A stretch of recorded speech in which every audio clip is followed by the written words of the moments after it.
Is everybody able to follow? Please hold back if you have any questions. We will take it once Shafiq is done with his presentation. Then he will take any questions that you guys have. Yeah. So should I start? Just 1 minute.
Okay, Shafiq, I think we're good to start. Yeah, sure. So, okay. So, these were two type of trafficking, and of course, when we are saying this bride trafficking thing, we also need to talk about international bride trafficking. Like you have seen what was happening, and even that is happening in Hyderabad and other district where people are coming from different other countries and having marriage and abandoning them in their own home. So when we are discussing about bride trafficking, we must know that there is a cultural issue, and that cannot be without seeing their cultural aspect. So we need to understand that, and we also need to understand that voice of survivors must be acknowledged with everything. I usually ignore talking about legal under legal framework, because that is strict, and everything is fixed, and everyone is working on that framework. So we are trying to see things differently, and we are trying to resolve things differently. Recently, we had a case in Haryana where a girl was abandoned by the so-called husband after having children from her, and she had nowhere to go. So after we decided to intervene that case, and she is now living a comparatively good life after our intervention, and she has now landed from her so-called husband. So like we need to we need to work on those aspects which is invisible, and we need to treat these girls like a separate community, or a special community within the community. So this is how we are doing. And about trafficking, most of the girls are coming from either southern state or eastern state, and most of the states who are buying girls are five states, that is Western Uttar Pradesh, Haryana, Punjab, Rajasthan, and Gujarat. These five states are buying girls from all over India, and not only all over India, but from Bangladesh and many other neighboring countries. So and they prefer girls from a different language and different setup, so they cannot seek help initially, and she can easily identify in the society. So most of girls are not Hindi speaking, and most of the girls are not very familiar to the North Indian culture. So this is not only about trafficking and physical exploitation, but it is also about crushing their culture and feelings and everything. So and their children are not getting recognition from the society. So that is a big deal for the new children. They are not getting admission in schools. They are being discriminated in the schools. They are not getting anything from which is meant to access. These are big questions, and I'm not going to talk about sexual exploitation and this and that, because that is a woman. So sexual exploitation is a additional factor. I'm talking about different other exploitation of her, like how she was kicked out from the home, and how she is easy to resold. So each girl is being sold 4 to 10 times, and this is really pathetic situation, and no one actually recognize it, and no one actually acknowledge it. So imagine if some state had less girl in their society, and they are buying girls to have them as a wife. That girl should have like special treatment, because she is coming from other state, and that man was not getting a wife. But here it is not working.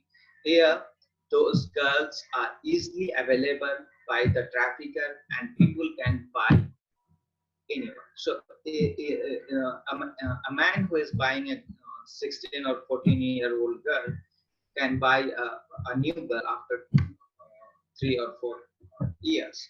And it also has a economic aspect of everything. Like, they are buying girls for not only as wife, but also as worker. So if they will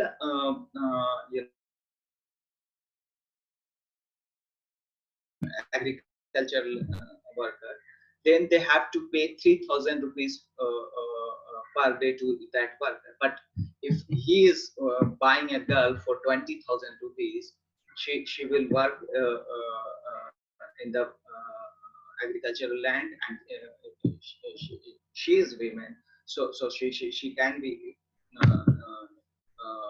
sexually exploited, and she can those people, and she can live within the home. So that is not a big deal. Police is not going to register a bonded labor case on it. So and after 2 or 3 years, the girl has already resale value. She can be sold for 15,000 rupees, and this is easy way to accommodate women in the house and the agriculture field. So this is how things are going, and even some people are buying girls for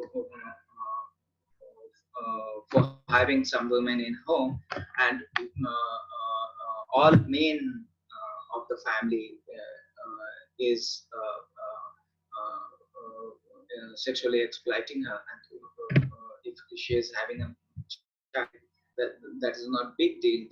They are if that child is a boy, they can. Shafiq, Your Yeah. voice is, we're losing your voice in between. Can you Okay. maybe speak a little loud? Yeah. Speaker, phone must be close to Uh, speaker. Sorry. Hmm. Okay. Is it okay now? Yeah. Hello. Yeah. Okay. So, okay. So, most of the time, people are buying those guns for different purpose. They do not have a single purpose for women, and they already have like resale value of the gun. So every time when you will visit their home, and you will even have success to meet someone, you will find that she is living almost outstreak of the village with some deserted kind of person, and she because she is now outdated for the mainstream society. So mainstream society is not going to use her even as a worker now. So now she will be you will find them living with some deserted people, so she can earn money, and she can like um, she can help that man in fooding and lodging and everything. So this is how the whole cycle of bride trafficking is working, and yeah.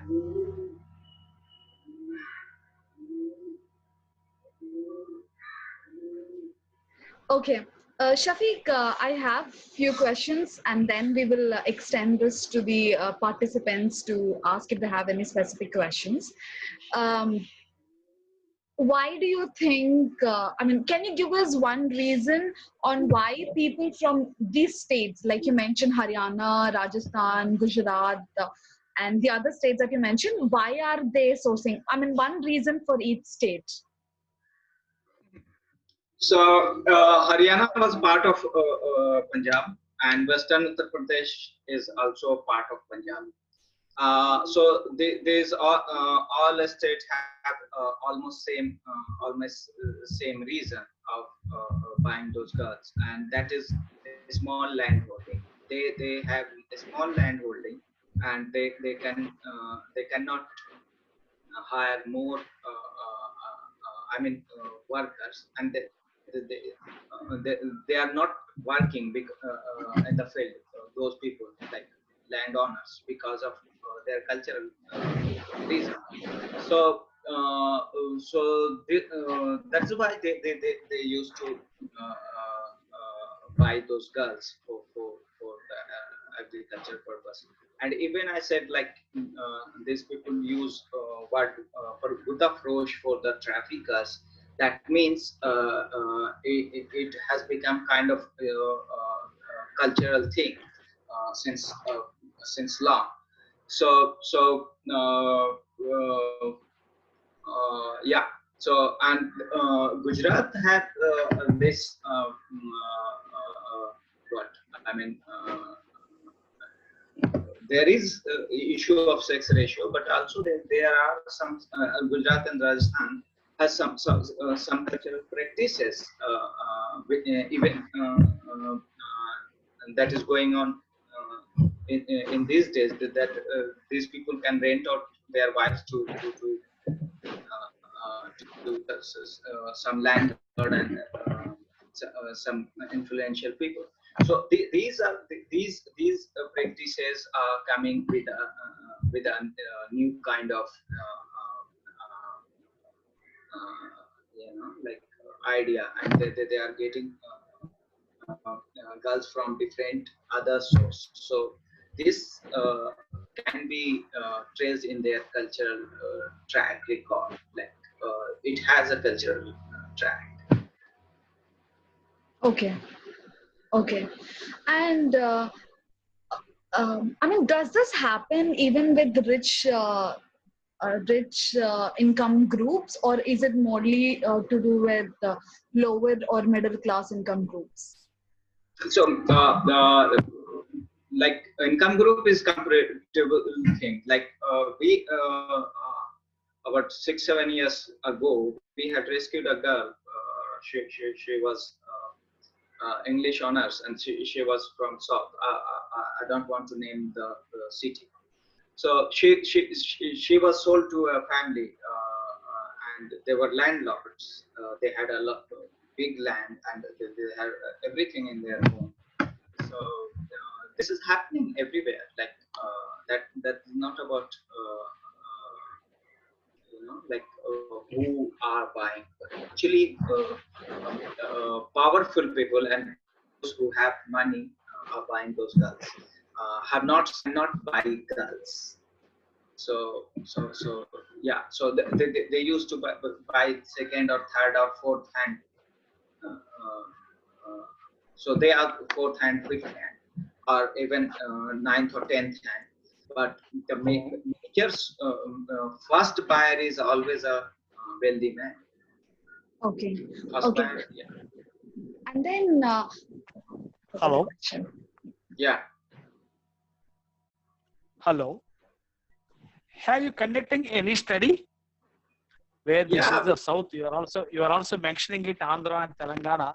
Of course, Telangana is a Muslim community. We know very well. There are a lot of stories where us find out number of risk corporations are having the Muslims in community. That is a different issue. But other than the Muslim community in Andhra and Telangana, you have any? You are conducting any study in that area? No, we do not have any study in southern state, and we were planning to organize a march this year, but unfortunately we are not going to do that this year. So we have rescued some girls from southern states, and even if this is a Muslim problem, then that is not different issue. So yeah. So but we have a study from eastern states and northern. Yeah. Shafiq, I had another question. So are these family members, bride's family members, aware of what would happen to her, or how, or that she is being trafficked? No, never. Okay. In most of case where we or any organization have intervened or rescued, there is a family. Most of the time, family is there to make complaint that our girl was is missing. So what I said, like there is a two type of bride trafficking. One is for the purpose of marriage. So most of the time they are marrying their daughter to some person. So marriage is not problem. Marrying someone is not problem. And second thing is like trafficking in the name of marriage. So these people are going there and marrying those girls. So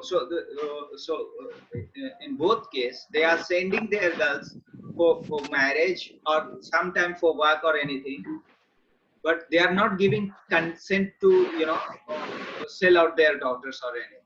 So in my experience, they are not aware about it. Okay. And then once they are sold, do they have connection back with their family? And why can't the family take the bride back? That is rare chance of being connected with the family. First thing is like when girl was cheated or resold, she is not allowed to go back to her home. And most of the time when they were trafficked, they were 14 or 15-year-old, and most of them were uneducated. So they know nothing about their village. They know name of the village, but they know nothing about the district and this association or anything. So yeah, so, in a rare case, they are connected with the family. Okay. Okay. And what percentage of international bride trafficking happens in India? Sorry. International bride trafficking, what percentage?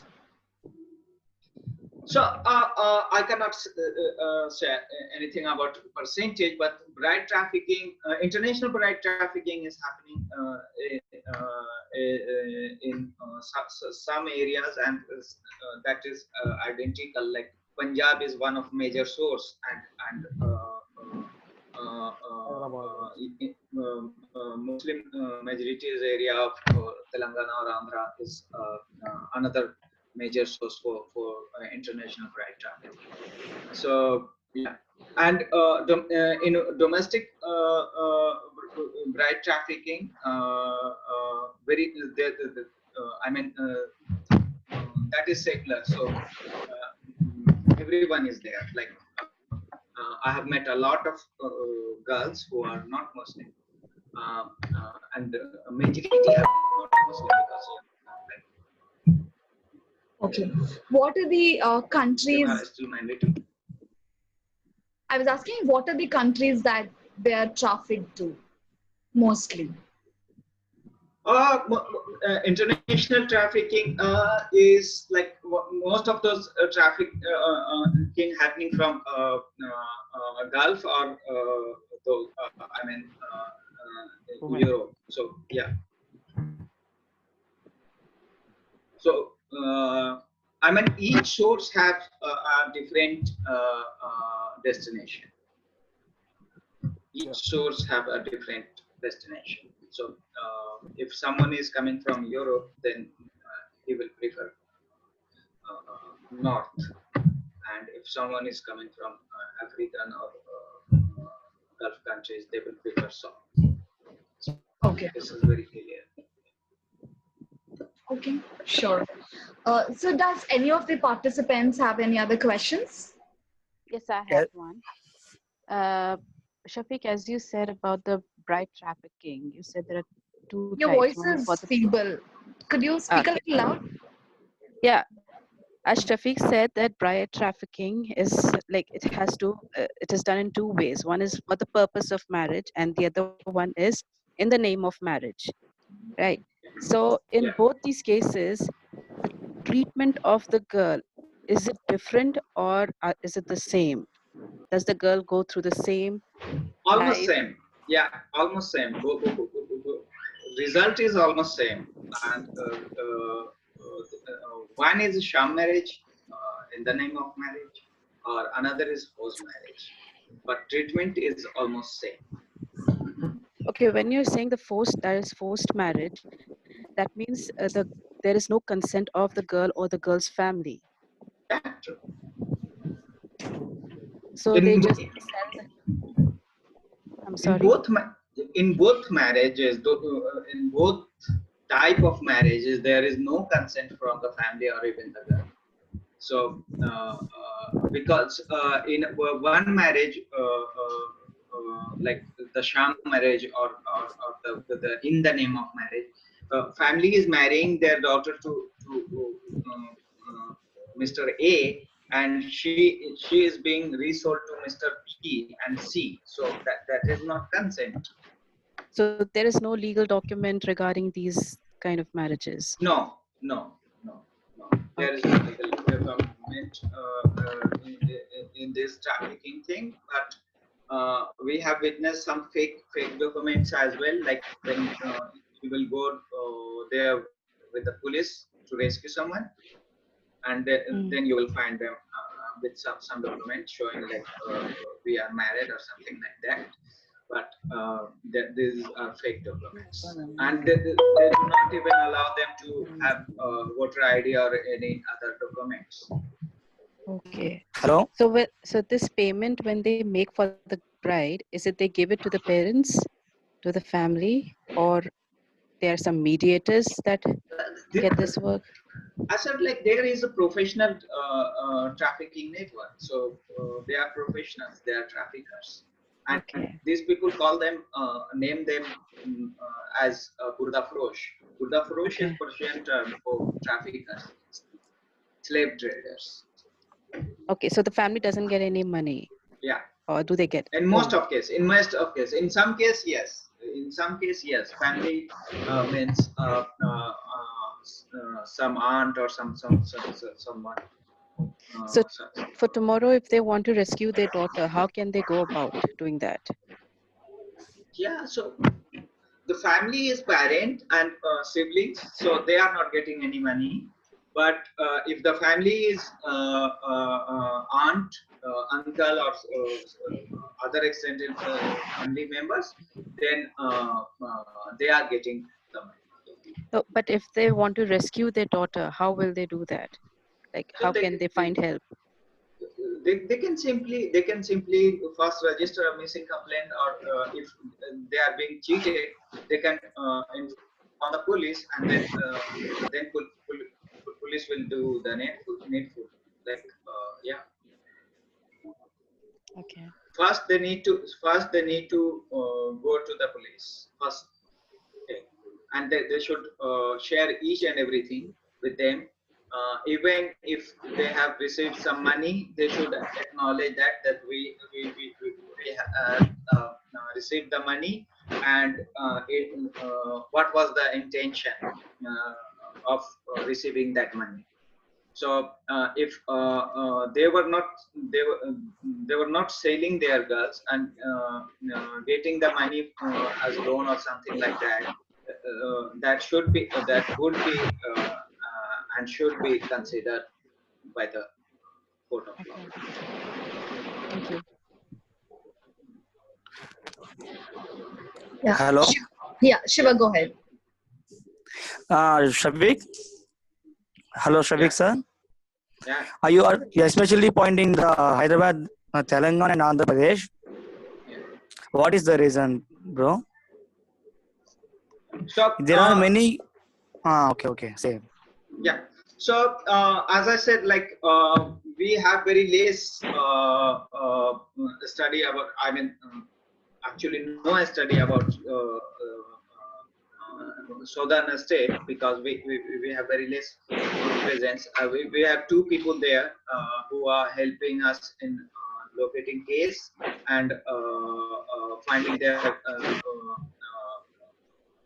what I mean address and everything. So we are planning to organize a march next year, and then we will study the root cause. Okay, bro. In my opinion, there are in many Gulf countries also the bread trafficking is possible now, Yeah. except the love marriages and tribal people marriages. All are taking the dowry. You are saying not only in Telangana and Andhra Pradesh, overall countries, many Gulf countries also taking the dowry. What? Yeah, maybe Okay. you are right. I mean, yeah. Okay. So I said So, they it will come. Hello. there is yeah. I'm saying like there is cultural issues as well, and we need to investigate that cultural issue. Being anti-trafficking worker or anti-slavery worker, we need to understand cultural issues as well. Okay, bro. The rich people doesn't show any interest on poor people without money. They are seeing the goal with the status only. Yeah. We can't. I think just they can't eradicate. We can't eradicate the bread trafficking. No. They are saying it comes from a cultural. Our Asians also doing the same like this. How can we eradicate this bread trafficking, bro? No, that's right. That's right. And we need to understand, and we need to investigate the cultural issue as well, like how things are working and how things should be working. So we need to draw a difference between the culture and malpractices. So that is what we are doing. Like we are working on culture. We are working on different issues within the community, and that is why we are not focusing on legal aspect, because the legal aspects have a limitation. So we need to investigate those things, and every culture has some kind of problem and some kind of malpractices. So we need to draw a line between those things, and people can understand with those lines. Yeah. The poor people That is also why I'm selling their property and giving to the bride groom. Hello. yeah. The daughter's father saying that the girl's life is beautiful, so they are saying they're selling all of the property and giving to the groom. True. How can we can? In my opinion, the person who didn't take the dowry, they are showing his character is less. Thing, some rumors are coming. Hello. Yeah, that's right. Okay. I'm 100% agree with you, and that is why we used to like call us like feminist anti-traffickers. So because these gender issues are part of the whole debate, and they should be part of the whole debate. So last time we were discussing about those things, like how and why religious organization or faith-inspired organizations or most of anti-trafficking organizations are doing intervention in the trafficking thing. So you will find there is a patriarchal notion of dealing with the things, and we are trying to see things differently, and that is important. And what you said is real. I mean, that is a real issue. We cannot deny that. The girl who was gang raped and the girl whose house was burned down, just because these kind of notion. So we need to understand that, and we cannot ignore that for sure. Thank you. Okay. Anybody else has any other questions? I have one. Acha, please. Yeah, go ahead. No, you go ahead. I've already done. You take your turn first.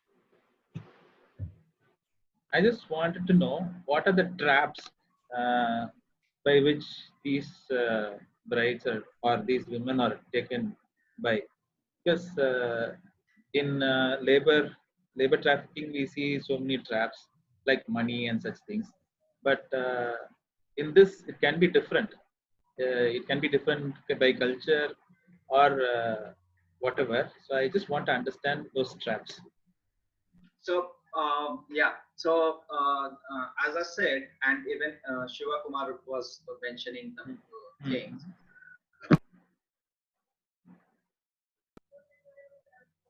Yeah. So marriage is there to lure them towards a good life without giving a dowry.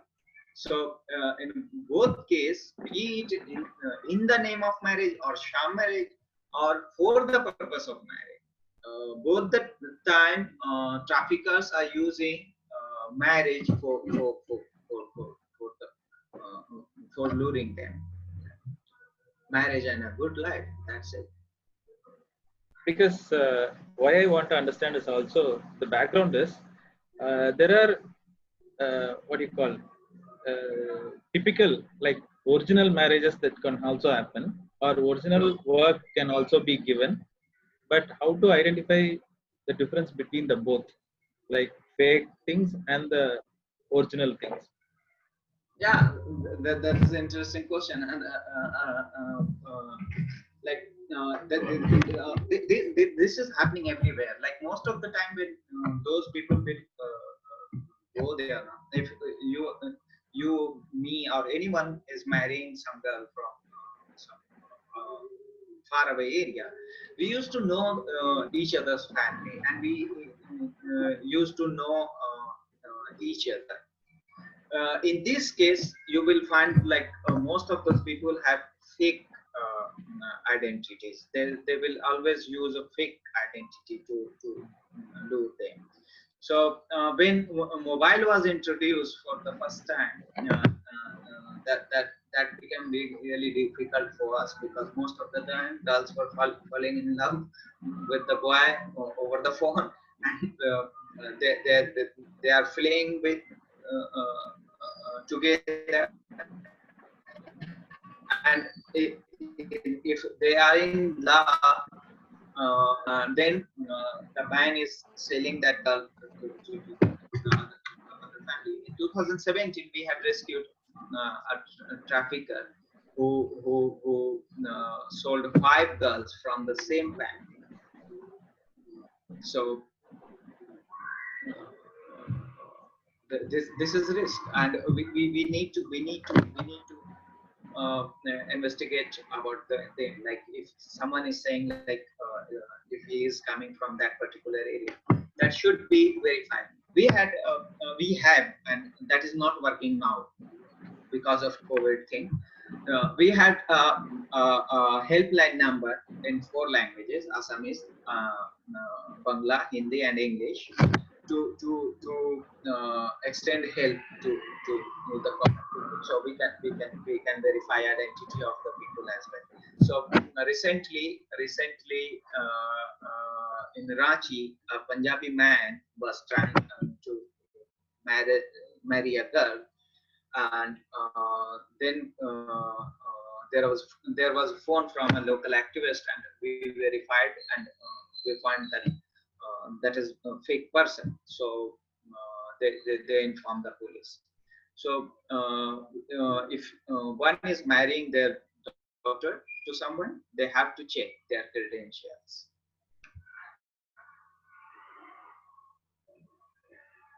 Yeah.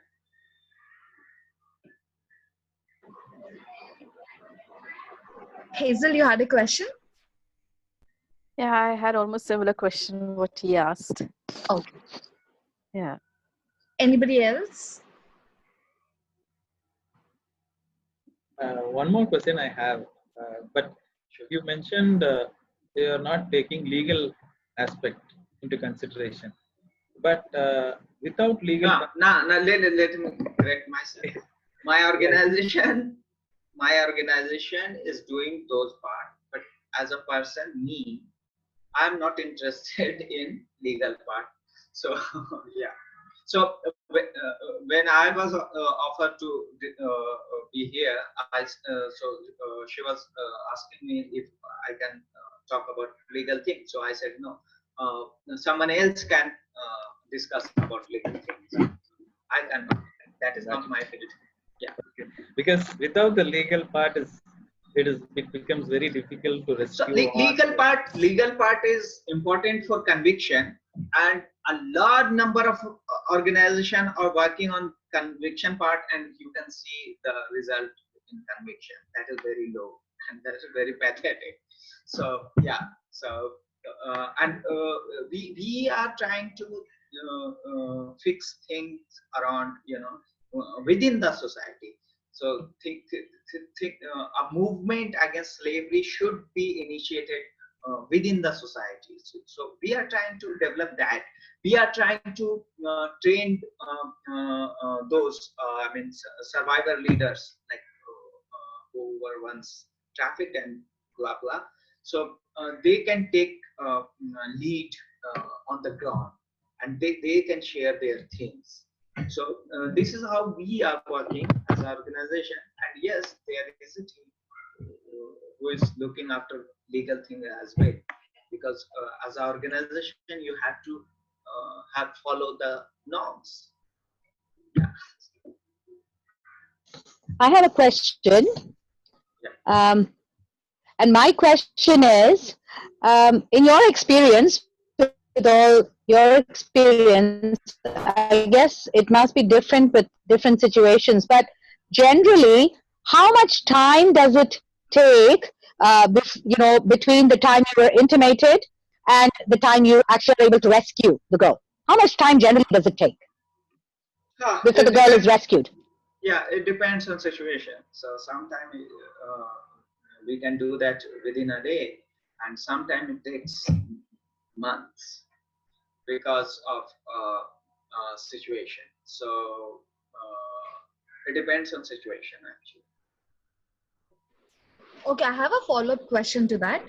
So once you are intimated about an incident, what are some of the things that you run through, as in checklist that you have?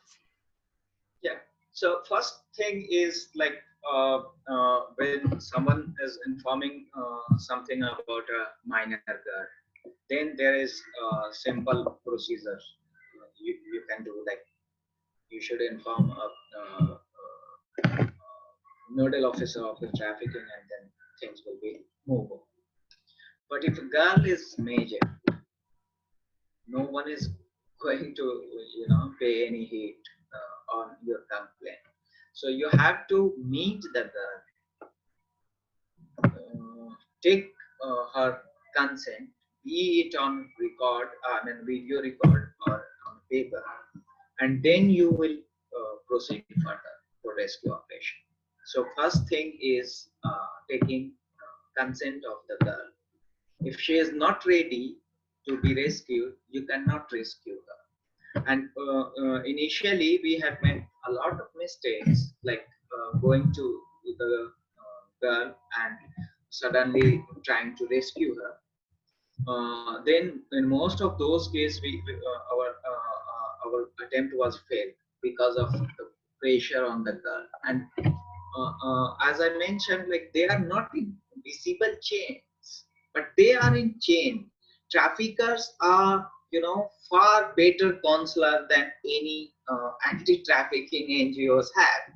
They use psychological things, and they are playing with psychology, and we are doing things with spirituality. So so we have to create a psychological response. She needs to go through with a relearning process of the psychological things. So first we need to convince her to be rescued, and then we start what actions. Uh, Shafiq, so like we are not connected to any organization. So if we find a case like this, how well does the Women Helpline number 1090? How do you think is it effective or no? Okay, so let me share a case. So a girl ran away from the trafficker's home. I mean, her buyer's home. She went to the court. When she went to the court, these people sent her to the SP office, and SP office forwarded her case to the domestic violence protection officer. She called the buyer, and she handed over that girl to the buyer. So this is how government mechanism actually works. So you didn't get that, no? Okay. So she was trafficked, and she was living with that man, and she ran away from her home. But district police thought like this is a case of domestic violence, so she should be given what proper care under Domestic Violence Act. So they were not using trafficking this case as trafficking, and they thought it's a case of domestic violence. So in most of case, these helplines work like that. So we need to engage them more to understand what is the bride trafficking and what is domestic violence. And we are doing that.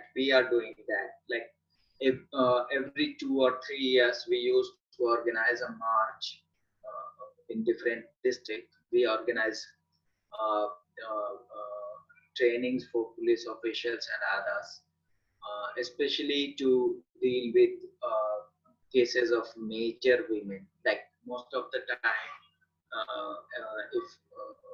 most of the time they are aware enough about the minor girls.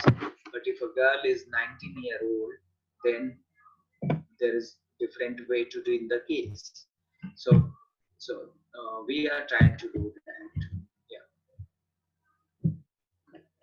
Okay, I have a question. Hey, this is Samuel. I kind of joined in late, but all right. Your voice is very feeble. Okay, how about now? Yeah, it's okay. I mean, you can Just a moment. Yeah, can you hear me now? Yeah. Yeah, great. So the questions, I have a couple of questions. One, is financial bondage or financial slavery a major reason for this bridal trafficking? If yes, how are you going to prevent the issue from recurring? Because it might be possible that someone sold off their daughter and or given off their daughter to get rid of the debt. So how are we going to address that issue? So poverty is comparative terms. So I am poorer than you, and I want to be like you. So if you are going to prevent that aspiration, that is the part of problem, and that is actually the problem. So we are not working on that particular thing, like giving them something to like some sermon about not migrating or not doing this and that. We are more into child layout. So we are more into discussing about gender roles, and we are more into discussing about consent of the people. And if you fall in the problem, how to overcome. And yeah, this is it. So because most of the time traffickers are using psychological chain, we are trying to develop. I'm not saying that we have already developed, but we are trying to develop a psychological response, and that has nothing to do with poverty or financial slavery or something like that. I mean, financial slavery is a new word for me. I have heard and I have read some article about that, but yeah. Okay, fair enough. So I have one more question. Was there ever an instance where a rescued girl is again trafficked? I mean, given back into the trafficking? And how do you react to such kind of situations? See, you do a lot of effort by what you said. I understood. After you rescue a girl, you are into the education part of educating the parents how important the girl is and not to let her get trafficked like this and all those things, right? So and you are even educating the entire community. Now suddenly the same girl gets trafficked again from the same community with the same people. How do you react? And have you ever come across these kind of instances? And what happened then? So yeah, this is really common, and I forgot the name of NGO, but head of that NGO is Baitali Ganguly from Kolkata. So her NGO had a report about re-trafficking rate, and that was according to that report, there was 66% of re-trafficking rate of rescued girls. So it was shocking for me. And we have witnessed many cases where girl was re-trafficked, and we most of the time when we got failed with our effort. It is frustrating for the sure, but also we try to find a new way to deal with that. So most of the time when we rescue or anyone else rescue some girl, we used to create a support group in her destination, and that group are a diverse group. So 5 people of different social background used to become a guardian group of that girl. So and then they take care of those girls. So this is how we try to prevent re-trafficking of the girl. So yeah, and I don't know. But still, you are saying that the 66% are getting re-trafficked again. See, that was a report from her NGO. Yeah. So I was sharing like That's horrible. This is yeah.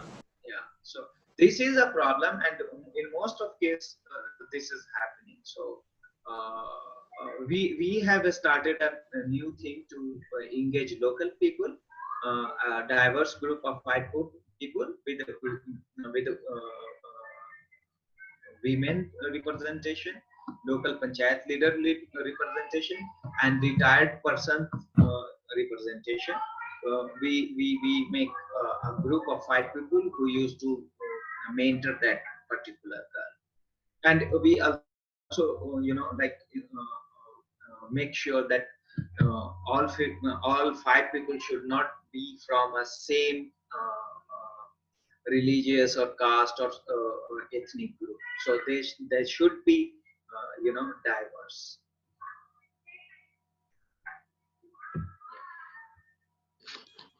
I have one more Excuse question. me, Sorry. Continue, please.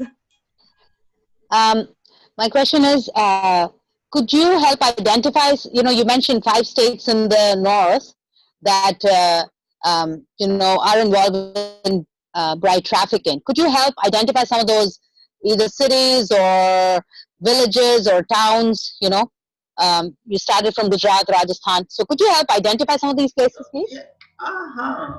Yes. This in Haryana, this is happening in every village, the whole state. Each and every village have, according to us, 12 girls, and according to Hisar University, 16 girls. Each village have 16 such girls, according to Hisar University. So yeah, and even in Western Uttar Pradesh, this is same. So last year during the March, we were sitting with in a meeting where SP was and DC was present, and a government official was sharing thing like that lady was from local government, and she was sharing like I too have purchased two girls, but they are very good and this and that. Yeah, and she was discussing this in a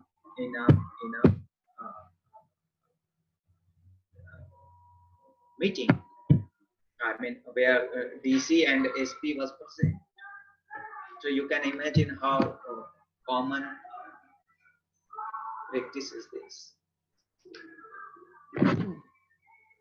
And what about Rajasthan sorry. Even Agra had an auction of a girl, and people were arrested. So later, when the news was, the news became headline in the local paper. So they were auctioning the girl was there, and people were like, yeah. So this is I mean, yeah, this is very common in this area, unfortunately. Yeah. So you were saying. What about Rajasthan and Gujarat? Could you help identify some of these places? So like Kutch area and I mean, I have very less intervention in Gujarat. I mean, almost every district in Gujarat have same thing. And even Rajasthan, South Rajasthan is every village of South Rajasthan have such girls. Yeah.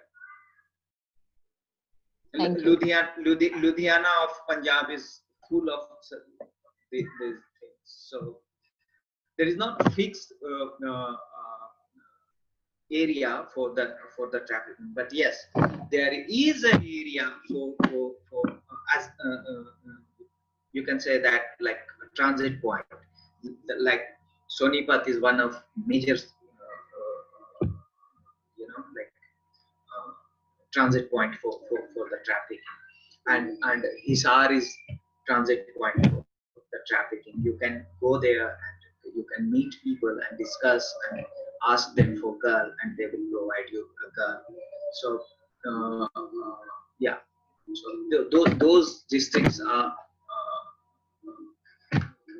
hub, and Bharatpur and Alwar of Rajasthan is transit point. Yeah, I have a question. You said that girls are taken from parents. Is there any possibility that girls can also be taken from orphanages and such places? Orphan girls? 100%. 100%. I don't want to comment on this for a reason. We are investigating a case of this time. Yeah, 100%. So are they just government orphanages or other orphanages as well? We are investigating government. Okay, right. So I don't want to discuss this right now. So you can organize this again, and I will share each and everything about this. So That's this fine, this that's is very common. This is very common. This is very common. This is very common. Thank you for this question. Okay, any other questions?